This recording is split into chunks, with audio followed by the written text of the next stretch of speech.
여러분 안녕하세요. 김포에 살고 있는 30대 유부녀입니다. 시어머님이란 존재가 이렇게 어마무시한 존재인지 제대로 경험하게 됐었는데요. 저처럼 고부 갈등 심한 분들 계실까 싶어서 궁금한 마음에 사연을 보내기로 했어요. 저처럼 고부 갈등으로 고생한 분들에 대한 이야기가 궁금한 마음도 있지만 제 고민거리를 덜어내고 싶은 마음에 사연을 보내게 된 것도 있는데요. 제 이야기를 듣고 조언 한마디씩 남겨주시면 정말 감사하겠습니다. 결혼한 여자라면 고부 갈등을 피해갈 수 없는 거잖아요. 아무리 성격 좋은 시어머니와 며느리라고 해도 한 번쯤 고부 갈등을 겪는다고 하던데 전 몇 년 동안 제대로 경험하게 됐네요. 이게 말로만 듣던 10월드인가 싶기도 했고요. 남편은 외동아들로 형제가 한 명도 없는데요. 게다가 아버지 없이 살았다고 합니다.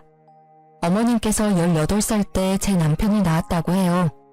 남편한테 직접 들은 얘기인데 어머님께서 어릴 때 같은 학교 남학생과 실수로 잠자리를 가졌고 그 후 오로지 어머님께서 남편을 책임졌다고 해요. 남자 쪽에서 당장 애 지우라고 요구했음에도 낙태 비용만 받고 결국 애를 지우지 않았다네요. 어머님은 그런 남자와 평생 살 바에 그냥 본인 혼자 책임지는 게 좋겠다 생각했다고 해요. 남편은 살면서 아버님을 뵌 적이 없어요. 아버님 쪽에서 남편이 살아있다는 소식을 듣고 한번 만나봤으면 한다고 말했음에도 오히려 남편이 만나고 싶지 않다고 거절한 상태였어요. 남편이 외동아들이라고 해서 엄청 곱게 자랐을 거라 생각했었는데 꼭 그렇지만은 않았어요. 오히려 남편은 의젓하고 참 착한 사람이더라고요. 남편을 보면 어머님도 참 선하고 좋은 분이겠다 싶었거든요.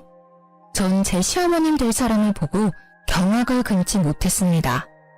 혼자 아들을 키웠다고 볼 수 없을 정도로 굉장히 미인이셨고 남편 누나라고 해도 믿을 정도였어요. 아무리 남편과 18살 차이밖에 나지 않는다고 해도 이렇게 동안일 수 있는 걸까 싶더라고요. 그리고 나이도 다른 어머님들에 비해 많은 편이 아니라서 마인드 자체도 엄청 젊으셨고요. 근데 그런 어머님께선 정말 남편에 대한 애정이 깊으세요. 아무래도 남편을 혼자 키웠기 때문에 그만큼 남편에 대한 사랑이 더 깊을 수밖에 없죠. 그리고 어머님은 남편 없이 혼자 생활한 분이라 아들한테 의지를 많이 하셨고요. 결혼 허락을 받기 위해 어머님을 찾아뵌 날 아주 난리가 아니었어요. 어머님이 결혼 반대를 심하게 하셨거든요. 절 거의 사람 취급을 하지 않을 정도였는데요. 제가 짐승이라도 된 것처럼 말이에요. 나 이 결혼 반대야. 뭐하러 그 힘든 결혼을 하겠다고 그래? 그냥 연애만 해, 연애만. 엄마, 도대체 왜 이 사람이랑 결혼 못하게 반대하는 건데 이유나 들어보자. 그냥 싫어. 너가 결혼하는 거 자체가 싫어. 엄마랑 이렇게 단둘이 살면 될 것을 왜 굳이 결혼하겠다고 그러는데? 결혼 안 하면 죽는 병이라도 있니? 엄마는 이제껏 혼자서 너 키웠는데도 아무런 문제 없었어.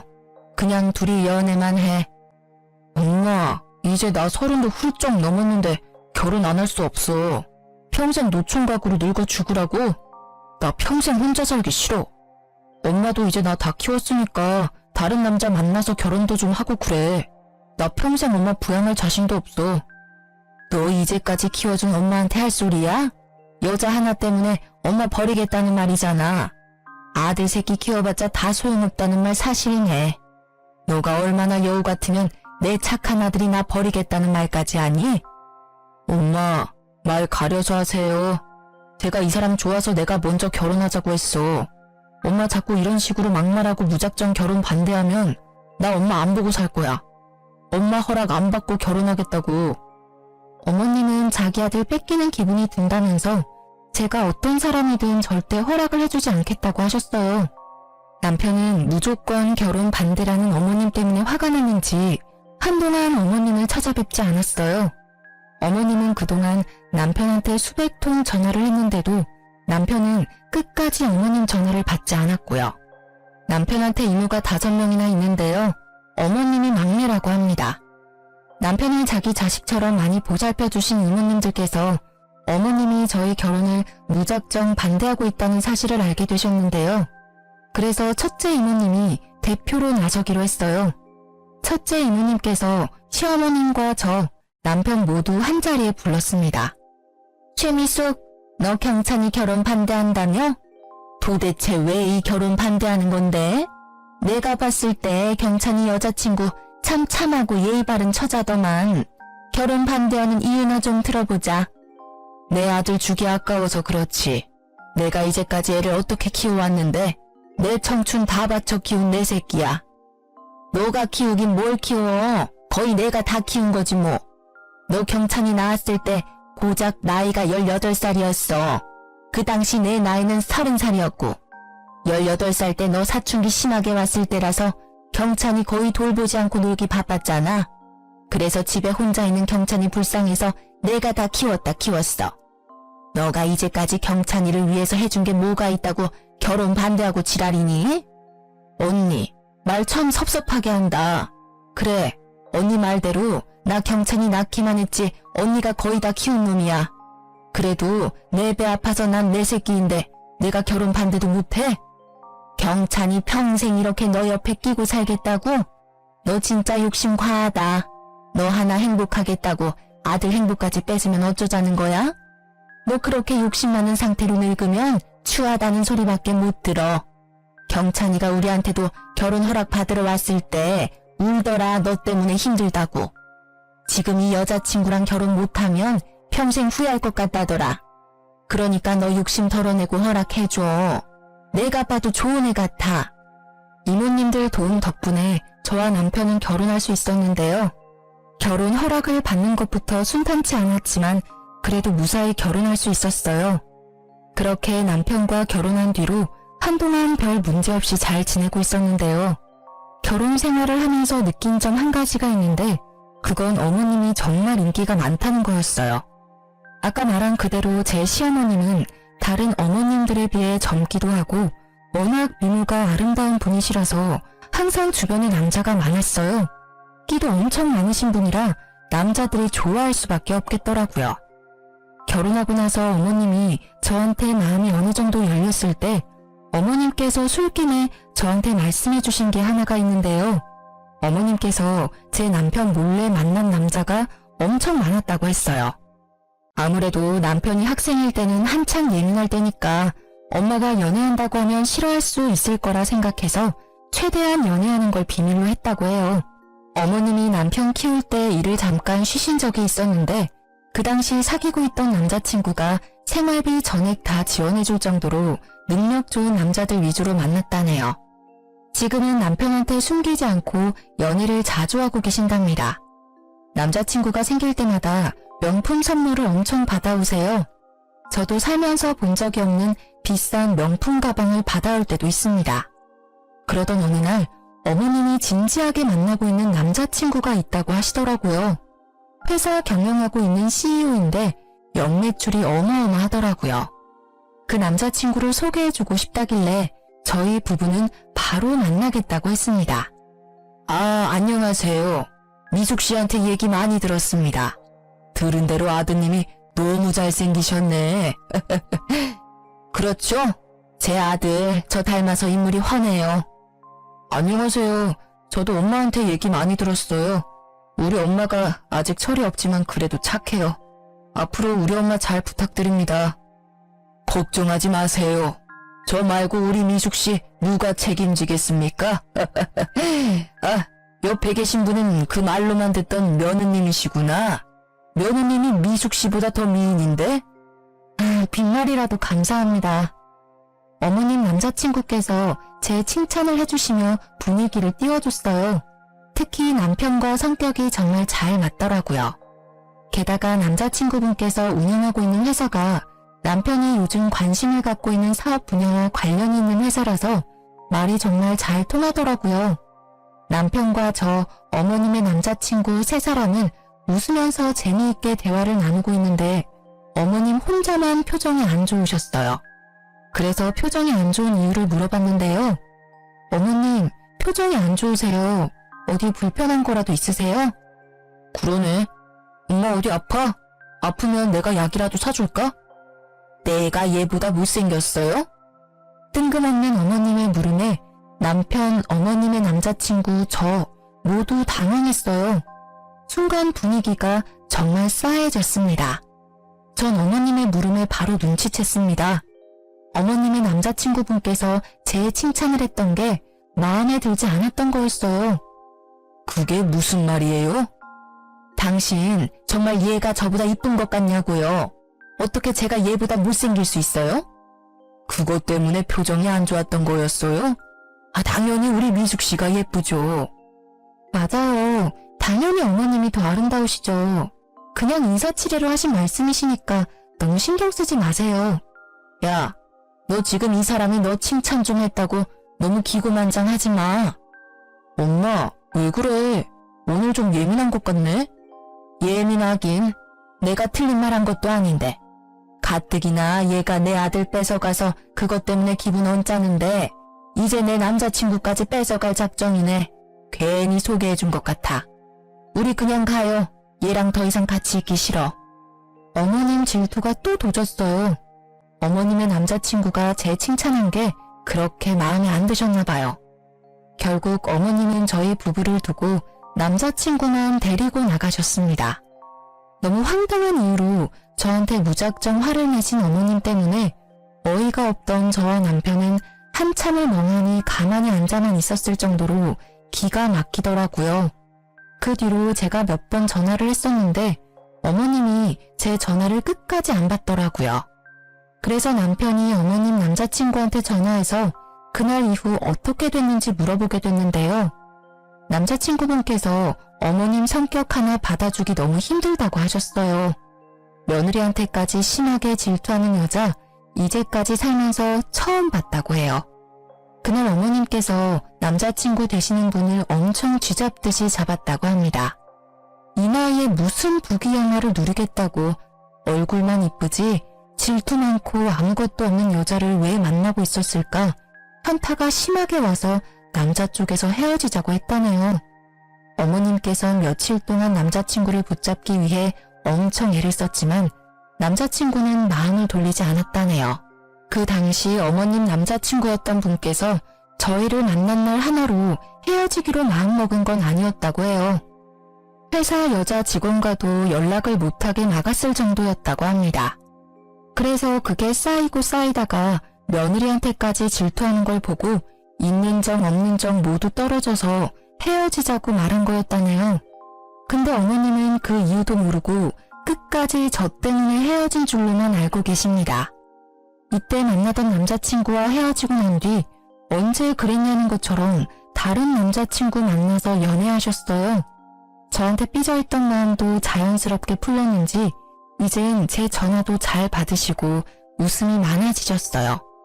어머님이 남자친구 바뀔 때마다 저희한테 소개하고 싶다고 말씀하셨는데 오히려 저희가 거절했어요. 또다시 어머님 질투를 느끼고 싶지 않았거든요.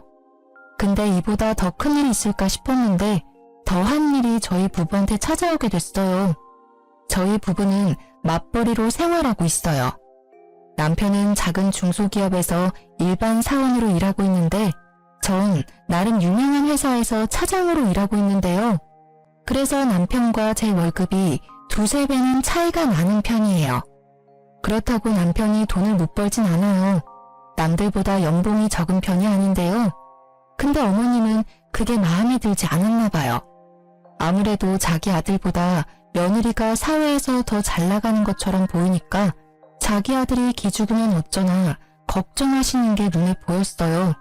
그리고 같은 여자로서 현재 본인은 집에서 놀기만 하고 모아둔 돈도 많지 않은 반면 며느리는 직장에서 어느 정도 위치가 있고 돈도 잘 버니까 자격지심이 있으셨나 봐요.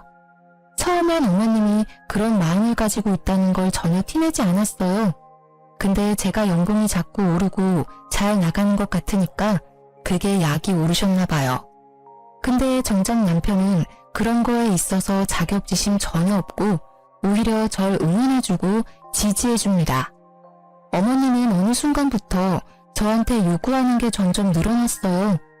용돈을 달라는 횟수가 늘고 게다가 엄청 큰 액수를 가진 선물도 서슴없이 사달라고 했어요. 이진아, 나 다음 달에 친구들이랑 필리핀에 놀러 가기로 했는데 내가 돈이 부족해서 말이야. 나 100만 원만 줄 수 있니? 네? 100만 원이요? 어머님, 저 지금 그렇게 큰 돈 없어요. 그리고 제가 지난달에 어머님께 50만 원 용돈 드렸잖아요. 야, 그 돈이 아직도 살아있겠니? 내가 일도 하는 사람도 아닌데 고작 50만 원 받았다고 그걸 그대로 모아놨겠냐고. 시엄마한테 100만 원도 주기 아까운 거야? 아까운 게 아니라 지금 어머님께 당장 드릴 100만 원이 없어요. 갑자기 100만 원 달라고 그러시면 어떡해요. 너 돈도 그렇게 잘 버는 애가 고작 100만 원이 없다고 하면 어떡해? 너 그 많은 월급 도대체 어디에 쓰는 거니? 아니면 있으면서 없는 척이라도 하는 거야? 돈 있으면 있는 대로 저축해요. 월급도 받으면 절반 이상 무조건 저축하고요. 한 달에 쓸 생활비는 딱 빼놓고 무조건 저축하는 습관이 있거든요. 그래서 여윳돈이 없어요. 정말이야? 너 지난번에 친정집에 이것저것 사다 주는 것 같던데? 그럼 그건 뭔데? 친정엄마가 최근에 몸이 너무 안 좋아지셨거든요. 그래서 홍삼 한약 맞춰준 게 전부예요. 저 우리 친정집에만 이것저것 해주지 않아요. 오히려 해줬으면 어머님께 더 해드렸어요. 지난번에 50만 원 드린 거 말고도 자주 용돈 드리잖아요. 작년 이모님들이랑 여행 가신다길래 500만 원 용돈까지 드렸잖아요. 근데 제가 이제껏 어머님께 해드린 게 없고 친정 부모님한테 해드렸다고만 말씀하시면 섭섭해요 정말. 그러지 말고 100만 원만 좀 줘봐. 나 이미 애들이랑 필리핀 놀러 가기로 약속했단 말이야. 아 제발. 어머님 명품백 하나 팔아서 다녀오시면 되겠네요. 그리고 지난번에 첫째 이모님께서 어머님께 용돈 주셨다면서요. 야, 주기 싫으면 주기 싫다고 말을 해. 더럽고 치사해서 너한테 100만 원 안 받고 만다. 회사에서 차장으로 일하고 있다는 애가 왜 이렇게 치사하게 누냐? 돈 많이 번다는 거 순 다 뻥이네 뻥이야. 너 어디 가서 돈 많이 번다는 말 하고 다니지 마라. 어머님은 절 졸지에 쫌생이로 만들었습니다. 아무리 돈을 많이 버는 사람이라도 항상 시중에 몇백만 원씩 가지고 있는 게 아니잖아요. 저도 돈이 있었다면 바로 드렸겠죠. 전 항상 저축을 하기 때문에 시중에 돈이 항상 많지가 않거든요. 당장 적금 깨서 어머님 여행을 보내드릴 수 없는 거잖아요. 이 사실을 저한테 듣게 된 남편은 화가 머리 끝까지 났습니다. 우리가 은행인 줄 아는 모양이라며 그날 바로 어머님께 따지더라고요. 엄마, 희진이한테 100만 원 달라고 했다며? 우리한테 그 큰 돈이 어디 있다고 그래. 희진이 돈 많이 벌잖아. 너보다 3배 이상 버는 걸로 알고 있는데 당연히 100만 원쯤 갖고 있는 줄 알았지. 있어도 그렇지. 그걸 왜 엄마한테 줘야 하는데? 희진이가 원래 돈 있으면 무조건 저축하는 습관이 있어서 급한 일이 아니면 되도록 그 큰 금액 그냥 가지고 있지 않아. 작년에 엄마 이모들이랑 여행 갔을 때도 그거 그냥 보내준 거 아니야. 희진이가 엄마랑 이모들 여행 보내주고 싶다고 1년 동안 여행 적금 따로 들어놨던 거였어. 희진이는 돈 있다고 막 쓰지 않아. 그렇게 계획적으로 쓴 덕분에 엄마 작년에 여행 편하게 다녀올 수 있었던 거였고 나도 이렇게 좋은 집에서 살 수 있는 거고. 잔소리하고 싶어서 찾아온 거냐? 듣기 싫으니까 그만해. 그냥 엄마한테 돈 주기 싫다고 말하면 되는 걸 요란하게 말하네. 끝까지 내 말 못 알아듣네? 그 뜻이 아니라고 분명히 말했지. 용돈 한 번 받기 더럽게 힘드네. 제 좋은 회사 들어갔다는 거 다 순뻥인 것 같아. 저런 애가 어떻게 좋은 회사에 들어갈 수 있었겠어? 혹시 몸 팔아서 그 회사에 입사한 거 아니야? 내가 봤을 때 분명 그랬을 것 같아. 그렇지 않고서야 저런 애를 뭐하러 뽑았겠어? 어머님, 그게 무슨 말씀이세요? 제가 몸 팔아서 회사 입사했다니요. 말씀이 너무 지나치세요. 엄마, 말 가려서 못해? 못 배운 사람처럼 그게 무슨 말이야. 당장 이 사람한테 사과해. 어떻게 그런 말을 아무렇지 않게 할 수가 있어? 엄마가 그런 소리 들으면 어떨 것 같은데. 아, 당장 사과해. 내가 뭘 그렇게 잘못했니? 그 정도로 얘가 너무 쪼잔하니까 한 말이지. 그렇게까지 화낼 필요는 없잖아. 엄마, 아무리 그래도 그렇지 며느리한테 그런 말을 하는 사람이 어딨어? 입장을 바꿔서 생각을 해보라고. 만약 이모들이 엄마한테 그런 말 했으면 엄마도 엄청 난리쳤을 게 분명하잖아. 난생 처음으로 전 어머님께 큰 소리를 내고 말았습니다. 남편도 정말 무섭게 화를 냈었고요. 두 사람이 이렇게 화를 내면서 달려드니까 어머님은 처음으로 당황한 모습을 보이셨어요. 본인이 한 말이지만 본인도 선을 넘었다는 것을 인지했는지 결국 마지못해 사과하시더라고요. 이날 사건 이후로 한동안 어머님과 대면대면하며 지냈어요. 사실 제가 크게 상처를 받았었거든요. 어머님도 본인이 잘못한 걸 알고 있지만 자존심이 있어서 제가 먼저 연락하지 않으면 먼저 연락하거나 그러진 않으시더라고요. 한참 지난 후에 어머님이 이모님들과 단체로 건강검진을 받은 적이 있었는데요. 그 뒤로 검진 결과가 나올 때가 됐을 무렵에 어머님께서 근심 걱정 가득한 표정으로 저와 제 남편을 찾아온 적이 있어요. 살면서 어머님의 그런 표정을 본 적이 없기 때문에 저희는 당연히 걱정됐죠. 어머님, 무슨 일 있으세요? 얘들아, 나 유방암이란다. 지난번에 너희 이모들이랑 같이 건강검진 받은 거 알고 있지? 나만 유방암이래. 어쩌면 좋니? 네? 유방암이라고요? 그럼 당장 치료 받으셔야죠. 왜 그걸 지금 말씀하세요? 돈이 있어야 수술을 하지. 희진아, 혹시 돈 있으면 내 수술비 빌려줄 수 있니? 내가 수술 받을 돈이 없어서. 당연히 드려야죠.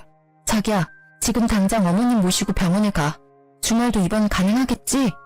아니야, 이모가 같이 가준다고 했어. 내 통장으로 입금만 미리 해주면 우리가 알아서 할게. 너무 걱정 마. 그래도 우리가 같이 가는 게 마음 편한데. 아니야, 너희들이 있으면 내가 마음이 안 편해서 그래. 내가 수술 받고 난 뒤에 좀 괜찮아지면 그때 병원으로 부르든지 할게. 알았지? 어머님은 우리가 병원에 같이 있으면 오히려 불편하다고 끝까지 다음에 오라고 하셨습니다.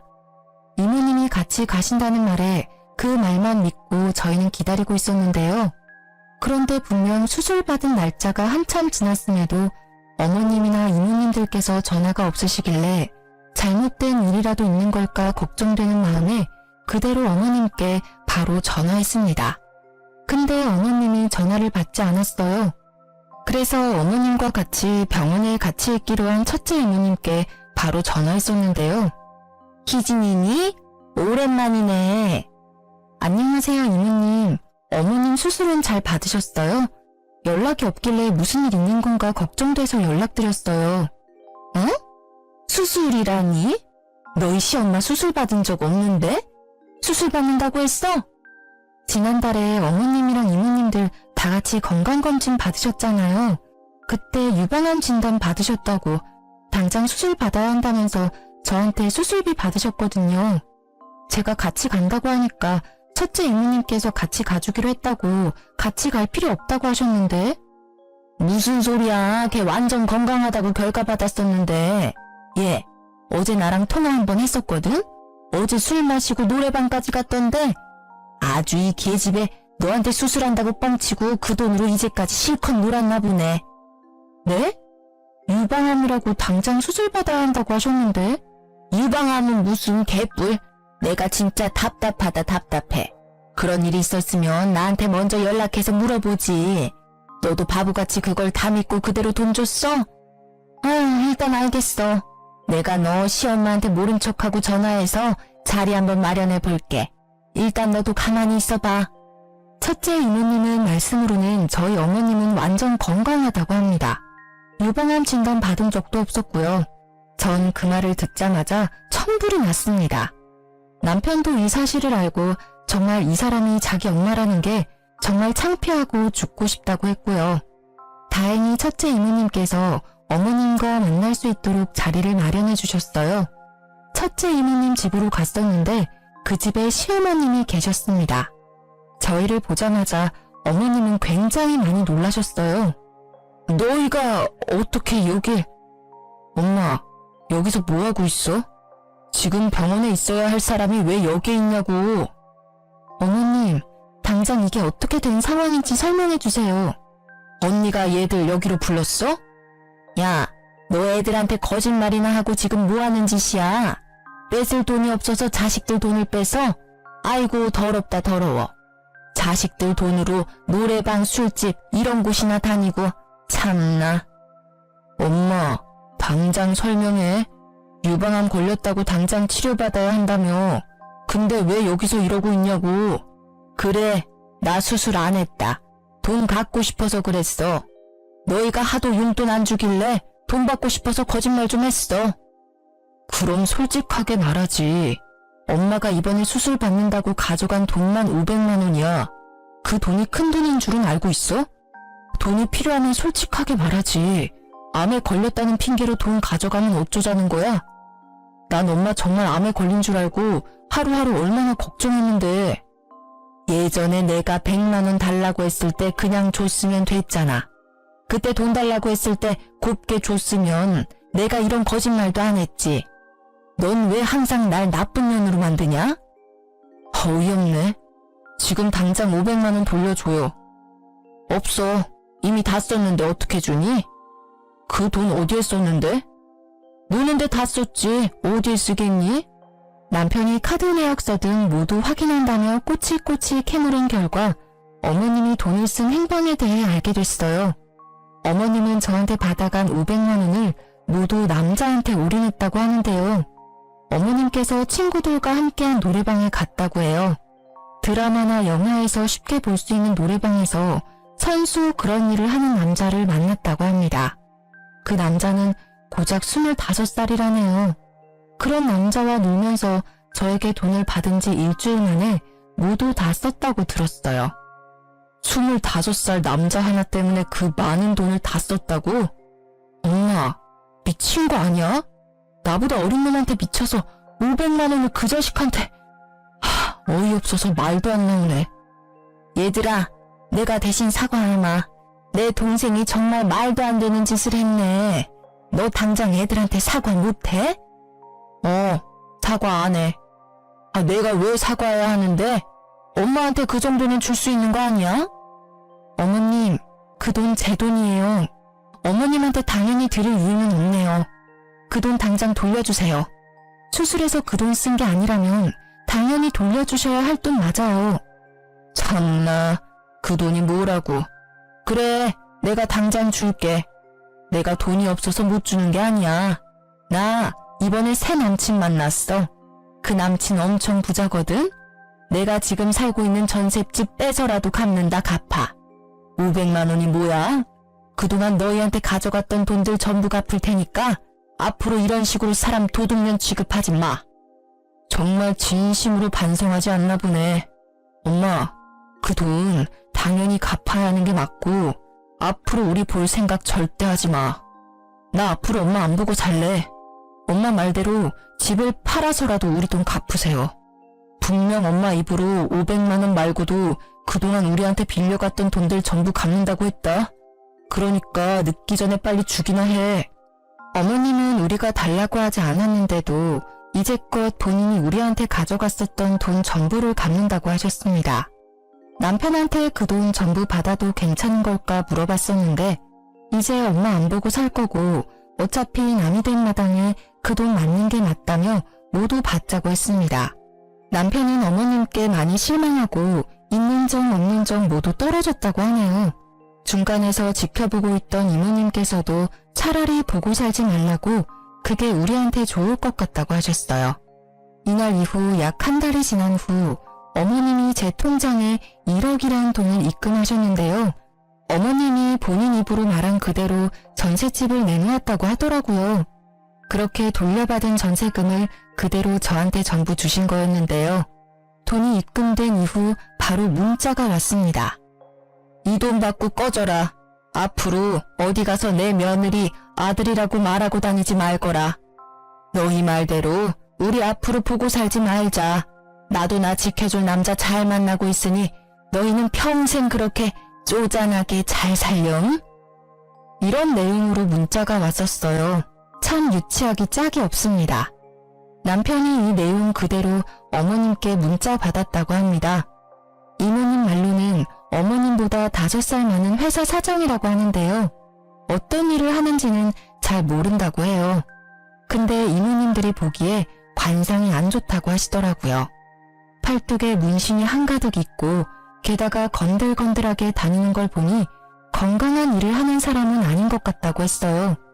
그래도 입고 다니는 옷이나 끌고 다니는 차를 보니까 돈이 많은 사람처럼 보인다고는 했어요. 그래서 시어머님께서 전세금을 우리한테 선뜻 내준 이유가 다 있어 보인다고 해요. 그렇게 어머님과 거의 1년 가까이 안 보고 지내고 있었어요. 이모님들과는 꾸준히 연락했었고요. 아무래도 이모님들이 제 남편한테는 친어머님과 같은 분들이기 때문에 저희가 항상 감사한 마음으로 잘하려고 노력하고 있어요. 이모님들도 어머님과는 절연했어도 자기들이랑은 그럴 필요 전혀 없다고 오히려 저희를 더더욱 잘 챙겨주세요. 그런데 어머님께서 울면서 저희한테 찾아온 적이 있었는데요. 거의 1년 만에 어머님을 뵀던 거였어요.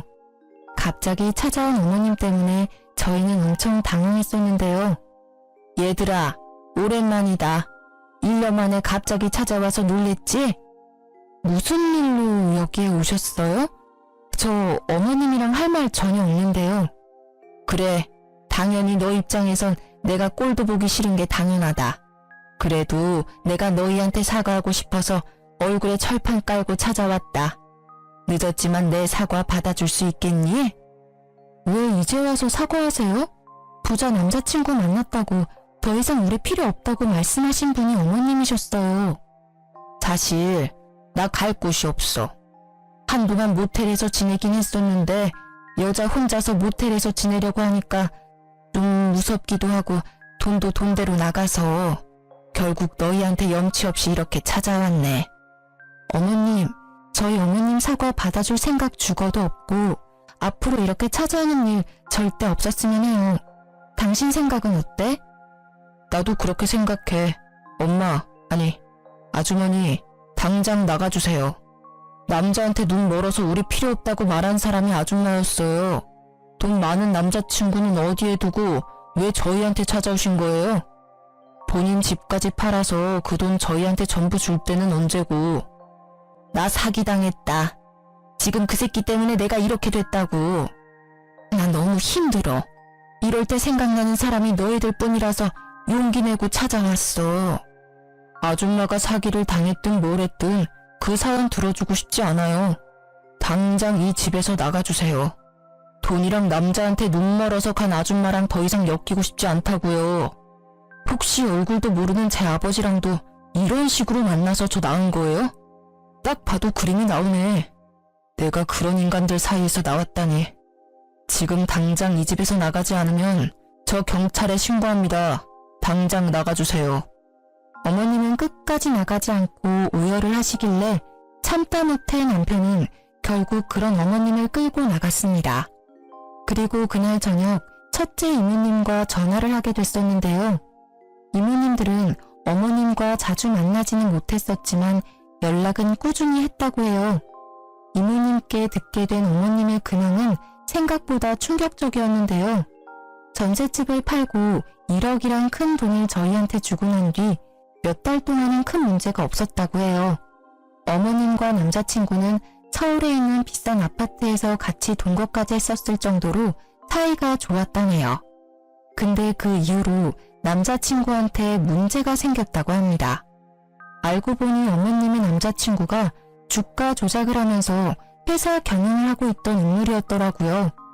결국 이 문제로 경찰서에 자주 드나드는 것 같더니만 결국 감옥에 갔다고 하는데요.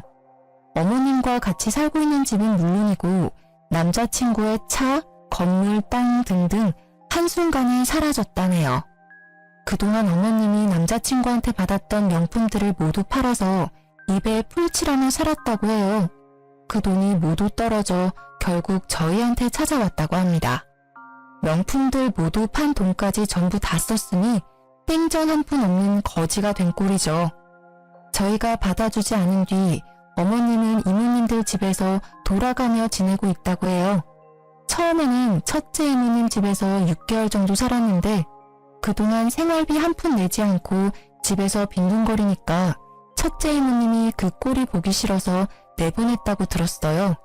그 뒤로 어머님은 둘째, 셋째 이모님 등등 모든 이모님들 집에 돌아가며 지내다가 이모님들 전부 어머님 꼴도 보기 싫다고 앞으로 이렇게 멋대로 살 거면 자매고 뭐고 그딴 거 다 무시하고 모르는 사이로 지내자고 하셨다네요. 결국 언니들까지 잃게 된 어머님은 갈 곳이 없고 돈도 없어서 식당에서 일하게 됐다고 합니다. 식당에서 숙식 제공 모두 해준다고 해서 거기에서 일을 하게 된 거라고 하더라고요. 한 번도 일을 제대로 해본 적이 없어서 맨날 혼나가면서 일한다고 했어요. 언제 한번 우연히 첫째 이모님이 동네 식당에 가서 어머님이 일하고 있는 걸 발견했다고 했어요. 그래서 어머님이 식당에 일하고 있다는 사실을 알게 된 거였고요. 하필 어머님이 일하고 있는 식당이 아저씨들이 많이 다니는 식당인데요. 가끔 밥이랑 술을 같이 드신 아저씨들께서 어머님께 많이 치근덕거리는 모양이에요. 아무래도 어머님이 연세에 비해 동안이고 이쁜 편이니까 아저씨들이 많이 그러시는 것 같아요. 그걸 또 참고 일하고 있다네요. 그 뒤로 어머님께선 절 따로 만나고 싶다고 연락하셨어요. 남편은 어머님한테 연락 오면 절대 받지 말고 만나지도 말라고 경고했었지만 그래도 마지막으로 딱 한 번 만나보기로 했어요. 그렇게 어머님과 카페에서 만났었는데요. 오랜만에 어머님을 뵀던 거였는데 살이 엄청 빠지셨고 어디 아픈 사람처럼 보였어요. 오랜만이다. 안 나올 줄 알았는데 이렇게 나와줘서 정말 고마워. 마지막이라 생각하고 나왔어요. 무슨 일로 만나자고 하신 거예요? 그게 아니라 너가 내 말을 믿을지는 모르겠지만 내가 정말로 암 판정을 받았어. 유방암 2기 정도라고 하는데 지금 당장 수술이 필요하다고 하더라고. 근데 너도 알다시피 내가 돈이 하나도 없어. 그래서 병원 치료 받을 수가 없는데 혹시 괜찮다면 병원비 좀 빌려줄 수 있니? 어머님, 또 돈 달라고 저 부르신 거예요? 예전이랑 같은 수법으로 저한테 돈 달라고 하시네요. 그때도 유방암 걸렸다고 저한테 돈 빌리셨잖아요. 그 말을 또 믿으라는 건가요? 돈이 필요하면 색다른 방법으로 빌리시지 또 암에 걸렸다고 하시면 어떡해요? 정말 암 맞아. 너가 증거 내놓으라고 하면 내가 병원에 가서 진단서 갖고 올게. 정말 유방암 맞아. 나도 더 이상 너한테 돈 얘기 절대 안 하고 싶은데. 어머님, 앞으로 저한테 돈 달라고 연락하는 일 없으면 좋겠고 얼굴 보자는 연락도 절대 하지 마세요. 그냥 저한테 연락 자체를 하지 마세요. 오늘은 그냥 마지막으로 얼굴 뵙기 위해 나온 겁니다. 정말 암이라면 이모님들께 연락을 하든 뭐든 무슨 방법을 써서라도 수술 받으시고요. 어머님을 카페에 두고 전 바로 집으로 갔습니다. 남편한테 어머님이 암에 걸렸다고 하시는데 돈 줄 거냐고 물어봤더니 절대 안 준다고 하네요. 남편도 마찬가지로 어머님이 암에 걸렸다는 걸 믿지도 않았고요. 이모님들도 어머님의 전화를 일절 받고 있지 않다고 하더라고요. 이모님들도 어머님한테 하도 당한 게 많아서 진절머리가 난다고 하더라고요. 암에 걸렸다는 사실을 이모님들께도 알렸는데 그게 진짜인지 아닌지 본인들이 알 방법이 있냐면서 정말 아프면 본인이 알아서 해결할 거라고 절대 신경 쓰지 말라고 하셨어요. 그 뒤로 어머님이 어떻게 살고 있는지는 전혀 모르는 상태인데요. 워낙 미모가 출중하신 분이라서 새로운 남자친구를 만나 잘 지내고 있을지 수술을 받았을지 모르겠지만 식당에서 고생이란 고생은 전부 하신 분이라서 예전처럼 남자 만나기는 쉽지 않을 것 같아요. 실제로 식당에서 일한 뒤로 한 번도 남자친구를 만나지 못했다고 하는데 지금은 어떻게 됐을지 모르겠어요. 부모와 자식이 절연하며 지내는 게 정말 가능한 일인지 상상이 안 갔었는데 그런 말도 안 되는 일이 저희한테 생길 줄은 전혀 몰랐어요. 남편도 항상 하는 말이 자신에게 이런 일이 생길 줄은 꿈에도 몰랐다고 해요. 이모님들과 명절 때마다 만나 뵙고 있는데 만날 때마다 저희한테 항상 하시는 말씀이 부모 하나 잘못 만나서 이게 무슨 고생이냐면서 항상 저희를 안쓰럽게 바라보세요. 남편은 그런 이모님들은 엄마라 생각하고 살겠다며 말하고요. 저도 남편처럼 이모님들이 제 시어머님이라 생각하고 최선을 다해 잘하고 있습니다. 이모님들도 여전히 절 많이 이뻐하시고요. 사람은 욕심이 끝도 없다고 하는데 욕심이 너무 과하면 결국 화를 부르는 것 같아요. 저도 이번 일 계기로 욕심을 적당히 부리며 살아야 되겠다는 다짐을 하게 됐습니다. 그리고 최근에 저희 부부한테 좋은 일이 생겼는데요. 제가 얼마 전 임신하게 됐다는 거예요. 이제 한 달 조금 넘은 상태라 한창 조심해야 할 때입니다. 예전에 임신하고 싶어서 엄청 노력했었는데 임신이 안 됐었거든요.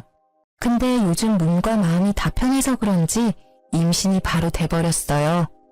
그리고 남편도 회사에서 일을 잘한 덕분에 연봉도 쑥쑥 올랐고 조만간 승진도 가능하지 않을까 싶어요. 그리고 저희는 아기가 생긴 김에 조금 더 넓은 집으로 곧 이사할 예정이에요. 요즘 좋은 일이 차례대로 진행되고 있어 정말 행복해요. 어머님과 그런 일이 있게 된 건 정말 안타까운 일이지만 그 일이 해결된 이후로부터는 저희 부부에게 좋은 일만 가득 생겼습니다. 고부 갈등은 살면서 해결할 수 없는 숙제라고 하잖아요. 결혼하기 전까지 크게 와닿는 부분이 전혀 없었는데 이번 일을 통해서 그 말이 정말 맞다는 것을 제대로 경험했습니다. 전 딸 같은 며느리, 친정엄마 같은 시어머님, 그런 말 절대 믿지 않습니다. 저와 마찬가지로 유부녀라면 다들 믿지 않으실 거예요. 시집간 친구들도 현재 고부 갈등으로 엄청 고생하고 있어요. 그 친구들이 하는 말이 제가 정말 부럽다고 합니다. 시어머니 때문에 받을 스트레스를 이제 더 이상 받지 않아서 좋겠다면서요. 남편이 어머님을 평생 보지 않는다는 사실이 마음 아프지만 그렇게 철없는 어머님과 평생 살면서 고통스러울 바에 안 보고 사는 게 좋지 않을까 싶어요. 전 이제 앞으로 죄책감 이런 감정 느끼지 않고 제 아이와 남편에게 집중하면서 행복하게 잘 살아보려고 합니다. 지금까지 저의 길고 답답한 사연을 들어주신 분들께 감사하다는 말씀 드리고 싶어요. 저처럼 고부 갈등을 제대로 겪고 있는 분들께 힘내라는 말씀 전하고 싶어요. 그리고 우리나라 며느리들 항상 힘내고 기죽지 않았으면 좋겠다는 말 전하고 싶습니다.